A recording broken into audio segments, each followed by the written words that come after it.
गांव में एक तांत्रिक रहा करता था जो कि तंत्र विद्या से बहुत सारी शक्तियों को हासिल करना चाहता था। एक दिन तांत्रिक अमावस्या के घनी अंधेरी रात में मंत्र पढ़ते हुए बोलता है, ओम मक्लिम चामुंडा, ओम मम नम।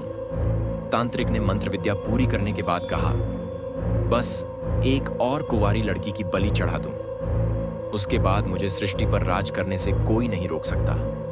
इसके बाद में तांत्रिक अपने अगले शिकार को तलाश करने निकल जाता है। दरअसल तांत्रिक कुछ शक्तियों को हासिल करना चाहता था, जिसके लिए उसे 11 कुंवारी लड़कियों की बलि चढ़ानी थी। उसकी 10 बलि पूरी हो गई थी और वह अपनी 10वीं कन्या की तलाश में था। तभी उसे सोनाली के बारे में पता चलता है, जो कि अभी हाल में 19 साल की हुई थी और वह पवन नाम के एक लड़के से बहुत प्यार करती थी। एक दिन बाद उसकी पवन से शादी होने वाली थी और वह पवन से अपनी शादी के सपने सजा रही थी। बस कल पवन और मैं हमेशा के लिए एक दूसरे के हो जाएंगे और फिर हमें कोई भी अलग नहीं कर पाएगा।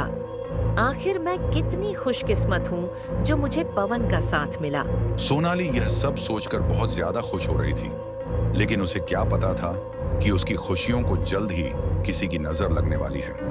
अगले दिन जैसे ही सोनाली घर से बाहर निकलती है, तभी तांत्रिक उसे बेहोश कर अपनी गुफा में ले जाता है और कहता है, आखिर मुझे मेरा आखिरी शिकार भी मिल ही गया। अब इसकी बलि चढ़ाकर मैं हमेशा हमेशा के लिए अमर हो जाऊंगा और मुझे बहुत सारी शक्तियां भी मिल जाएंगी। तांत्रिक यह बोलकर सोनाली की बलि चढ़ाने जा ही रहा था कि तभी सोनाली को होश आ जाता है और वह हाथ जोड़कर तांत्रिक से कहती है, मुझे माफ कर दो, मैं तुझे यहां से अब जाने नहीं दूंगा।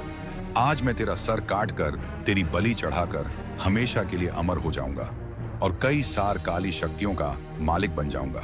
तांत्रिक सोनाली के भीख मांगने पर भी उसकी एक नहीं सुनता और सोनाली अपने हाथ में तलवार उठा लेती है और रोते हुए कहती है, तांत्रिक, तूने मेरी जिंदगी को तबाह कर दिया, लेकिन मैं तुझे भी कभी खुशहाल नहीं रहने दूंगी। तू मेरी बलि चढ़ाकर कई सारी काली शक्तियों का मालिक बनने वाला था, लेकिन मैं तेरा यह मंसूबा कभी कामयाब नहीं होने दूंगी। अब सोनाली ये बोलकर खुद ही अपनी गर्दन को काट लेती है, जिसकी वजह से तांत्रिक की तंत्र विद्या कामयाब नहीं हो पाती और खंडित हो जाती है। और इसके बाद सोनाली एक सरकटी चुड़ैल में बदल जाती है और तांत्रिक वहां से भाग जाता है। मैं चुड़ैल बन गई हूँ, लेकिन मैं उस तांत्रिक को नहीं ढूंढ पा रही। इसका मतलब मेरा कातिल जब तक जिंदा है मुझे भटकना पड़ेगा। मुझे उसे किसी भी हाल में ढूंढना होगा, वरना मेरी आत्मा को कभी शांति नहीं मिल पाएगी। सरकटी चुड़ैल भटकने लगती है और गांव के मर्दों को एक एक करके सर काटकर मारने लगती है, लेकिन गांव के लोगों को मारने के बाद भी उसे मुक्ति नहीं मिल पा रही थी। उसे कुछ भी समझ नहीं आता कि वह क्या करे जो उसे मुक्ति मिल जाए। गांव से रामू शहर किसी काम से जाता है और रात के समय वो गांव वापस आ रहा होता है। यह राम बस किसी तरह मैं जिंदा घर पहुंच जाऊं। गांव में आजकल सरकटी चुड़ैल का आतंक है। वो गांव के मर्दों की बलि चढ़ाती है। रामू ये बोल ही रहा था और घबराकर अपने रास्ते से जा रहा था कि तभी एक सर लुढ़क हुआ उसके पास आता है।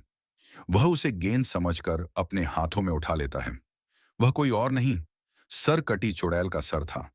थोड़ी ही देर में उसका धड़ भी वहां आ जाता है। यह सब देखकर बिरजू बहुत ज्यादा घबरा जाता है। इससे पहले कि सरकटी चुड़ैल उसका सर काटती, वह दिल के दौरे से मर जाता है। आखिर यह तो ऐसे ही मर गया। मुझे इसे मारने का मौका ही नहीं मिला। कोई बात नहीं, इसे देखकर गांव वालों में मेरा खौफ और ज्यादा बढ़ जाएगा। अब चुड़ैल यह बोलकर जैसे ही पीछे पलट है, तो वह देखती है कि गांव का एक दूसरा आदमी यह सब कुछ देख रहा था। उस आदमी को देखकर वह हंसने लगती है। क्या बात है, एक साथ दो दो शिकार। एक को तो मैं मार नहीं पाई, लेकिन मैं तुझे जरूर मारूंगी और गांव के चौराहे पर लटकाऊंगी। सर लटका होता है, जिसे देखकर गांव वाले सहम जाते हैं। आखिर यह सब हमारे गांव में हो क्या रहा है? कौन है यह सर कटी चुड़ैल जिसका आतंक बढ़ता ही जा रहा है? गांव में कोई भी सुरक्षित नहीं है। इससे तो अच्छा है कि हम लोग गांव छोड़कर ही निकल जाएं। मुसीबत से भागना कभी भी मुसीबत का हल नहीं होता है। हम सबको मिलकर इसके खिलाफ आवाज उठानी होगी और इससे लड़ने का कोई तरीका निकालना होगा। अरे बबलू भैया, बातें तो तुम बहुत बड़ी बड़ी करते हो, काम भी बड़ी बड़ी करो। तुम ही बता दो कि आखिर हम इस चुड़ैल से निजात कैसे पा सकते हैं। इस गांव में कुछ साल पहले एक तांत्रिक रहा करता था और उसके बाद ना जाने क्यों वह गांव छोड़कर भाग गया। हमें उसे इस गांव में वापस लाना होगा। वही है जो हमारी मदद कर सकता है, लेकिन उसे लेने के लिए जाएगा कौन? आप लोग बिल्कुल भी फिक्र मत करिए और निश्चित हो जाइए, उस तांत्रिक बाबा को लेने के लिए मैं जाऊंगा। उसके बाद हमारे गांव की सारी परेशानियां हल हो जाएंगी और हमें किसी भी तरह की कोई दिक्कत नहीं होगी। इसके बाद में बबलू अब दूसरे गांव से तांत्रिक को लेने के लिए निकल जाता है। वहीं गांव की एक लड़की को बहुत तेज प्यास लगी थी। रात का समय था। उसने घड़े से पानी निकाला और कहा, हे राम, इस घड़े में तो पानी ही नहीं है। ऐसे में तो मैं पूरी रात प्यासी ही मर जाऊंगी। एक काम करती हूँ, पास के गांव के कुएं से पानी ले आती हूँ। वैसे भी वह चुड़ैल तो सिर्फ आदमियों को मारती है और मैं तो एक औरत हूँ। यह सोचकर गांव के कुएं से पानी निकालने के लिए निकल जाती है, लेकिन जाते हुए उसे भी बहुत डर लग रहा था। ना जाने मुझे क्यों इतना डर लग रहा है, जबकि वो चुड़ैल तो बस आदमियों को मारती है। क्या पता आज उसका किसी औरत को मारने को मन हो जाए। जल्दी कर घड़े में पानी भर और निकल। पायल बजाती हुई कुएं के पास जा रही थी। तभी वह चलना बंद कर देती है, लेकिन तब भी उसे पायल की आवाज सुनाई देती है। अरे ऐसे कैसे हो सकता है, मैं तो चल ही नहीं रही और फिर ये पायल की आवाज कहाँ से आ रही है। थोड़ी ही देर में जब निकिता को किसी औरत की परछाई नजर आती है तो वह परछाई के पास जाती है तो देखती है उस औरत का सर ही नहीं था। थोड़ी देर में वहाँ पर एक धड़ भी प्रकट हो जाता है। वह कोई और नहीं बल्कि सचमुच में एक चुड़ैल थी।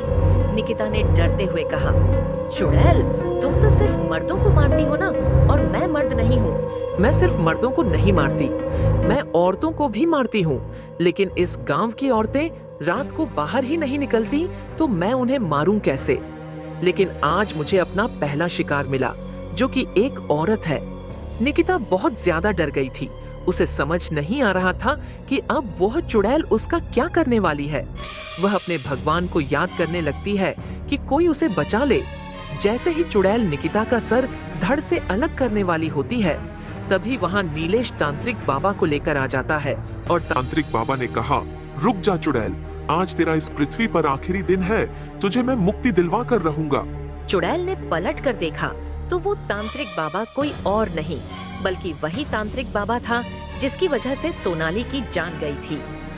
तुम्हें यहाँ नहीं आना चाहिए था। यह मेरा और उनके बीच का मामला है। अब तुम नहीं बचोगे। आखिर आ गया तू इस गांव का मसीहा बनकर, लेकिन इन गांव वालों को भी तो बता दे कि तूने क्या किया है।